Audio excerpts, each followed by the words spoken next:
Merci. Gilles Savary, ensuite Jean-Pierre Vigier. Gilles. Oui, très rapidement, m'excusant de ne pas avoir pu être là en début de réunion. Je vais pour une fois poser une question collatérale à la réforme ferroviaire. Je trouve d'ailleurs que l'architecture de la réforme est plutôt habile. Elle est plutôt habile. Elle sera eurocompatible. Et donc, bon, si on fait bien notre travail, je pense qu'on aura une réforme sérieuse. Par contre, il y a un certain nombre de sujets collatéraux.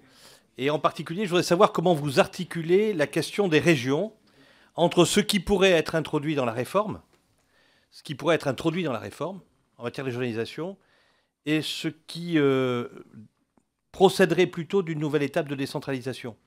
Où est-ce qu'on trouve la cohérence? Comment est-ce que nous, parlementaires, on arrive à avoir un package assez cohérent sur la régionalisation ferroviaire?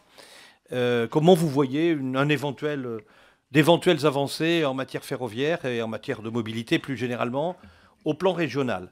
Voilà, je pense que ça c'est une première question. Et la seconde, c'est quand même l'identification de l'État stratège.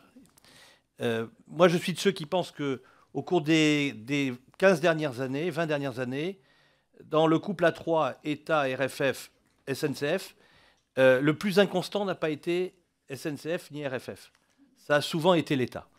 Je ne veux pas faire d'illustration de tout ça, mais il y a besoin aujourd'hui d'avoir quand même une stabilité de la stratégie ferroviaire, une stabilité des financements, que l'on ne passe pas du tout au tout d'un jour à l'autre, une stabilité, comment dirais-je, de la régulation.